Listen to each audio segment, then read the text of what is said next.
എല്ലാ കൂട്ടുകാർക്കും എൻ്റെ പുതിയ വീഡിയോയിലേക്ക് സ്വാഗതം. അപ്പോൾ ഇന്ന് നമ്മൾ കാണിക്കാൻ പോകുന്ന മധുരക്കിഴങ്ങ് പുഴുങ്ങുന്നതാണ്. മധുരക്കിഴങ്ങ് പുഴുങ്ങി ചായയ്ക്ക് കാന്താരി പൊട്ടിച്ചതുമായിട്ട് കഴിക്കുന്നതാണ് കാണിക്കുന്നത്. അപ്പോൾ അതിനു വേണ്ടി നമ്മൾ വൃത്തിയാക്കിയെടുത്ത മധുരക്കിഴങ്ങ്, അത് നന്നായിട്ട് വൃത്തിയാക്കിയെടുത്ത കിഴങ്ങ് കുക്കറിലിട്ടിട്ട് പകുതി മുറിച്ചിട്ടാണ് ഇട്ടിരിക്കുന്നത്. നിറച്ച് അതിൻ്റെ മുകളിൽ നിൽക്കുന്ന രീതിയിൽ വെള്ളം ഒഴിച്ചു കൊടുത്തു. അങ്ങനെ അതിലേക്ക് കുറച്ച് ഉപ്പും കൂടെ ഇട്ട് കൊടുത്തു.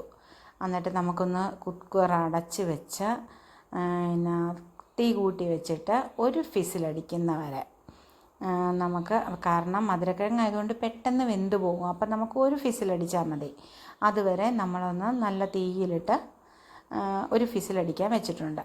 ആ സമയം കൊണ്ട് കാന്താരി ചമ്മന്തി ഉണ്ടാക്കാൻ വേണ്ടി ഞാൻ മുറ്റത്തുനിന്ന് കാന്താരി വരിക്കാൻ വന്നിട്ടുണ്ട്. ഒരു കമ്പ് ഒടിഞ്ഞു പോയി, അതിലും കാന്താരി.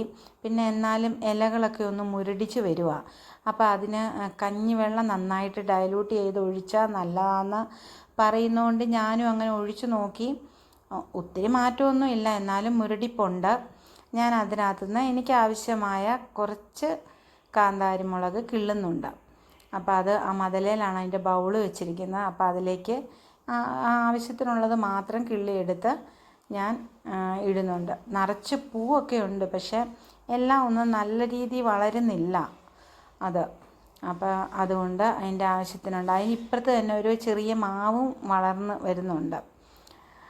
അപ്പോൾ ഞാൻ ഇത്രയും കാന്താരി മുളകാണ് ഞാൻ എടുത്തിരിക്കുന്നത്. അപ്പോൾ ഇതൊരു ഇടിയുരുളിലേക്ക് ഞാൻ ഇട്ട് കൊടുക്കുന്നുണ്ട്. കാന്താരി മുളകും ഇട്ട് കൊടുത്തു, ഉള്ളി ഇട്ട് കൊടുത്തു, പിന്നെ ഒരു പുളിയ ഒരു കഷ്ണം, അത് നിങ്ങൾക്ക് എന്തേലും നിങ്ങളുടെ ആവശ്യത്തിനുള്ള ഇട്ടുക. ഇച്ചിരി ഉപ്പും കൂടെ ഇട്ടിട്ട് നന്നായിട്ട് ചതച്ചെടുക്കണം.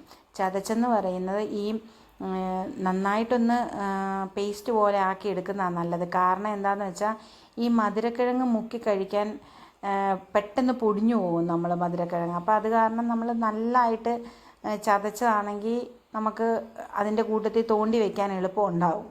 അപ്പോൾ അതുകൊണ്ട് നിങ്ങൾ അങ്ങനെ നന്നായിട്ട് ചതച്ച് അത് കോരിയെടുക്കുക. എന്നിട്ട് അതിലേക്ക് നമുക്ക് കുറച്ച് വെളിച്ചെണ്ണ, എണ്ണ കൊളസ്ട്രോളൊക്കെ ഉള്ളവർ കുറച്ച് യൂസ് ചെയ്താൽ മതി.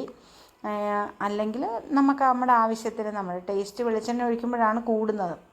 അപ്പോൾ അങ്ങനെ അത് റെഡിയാക്കി ആ ഒപ്പം തന്നെ എനിക്ക് ചായ വയ്ക്കാൻ വേണ്ടിയിട്ട് ഞാൻ പാലെടുത്ത് ചായയും കൂടെ ഈ ഒപ്പം തന്നെ ആകുവാണെങ്കിൽ നമുക്ക് മധുരക്കിഴങ്ങും ചമ്മന്തിയും ചായയൊക്കെ ആയിട്ട് വൈകുന്നേരം ചായ കൂടി നല്ല അടിപൊളിയാക്കാം.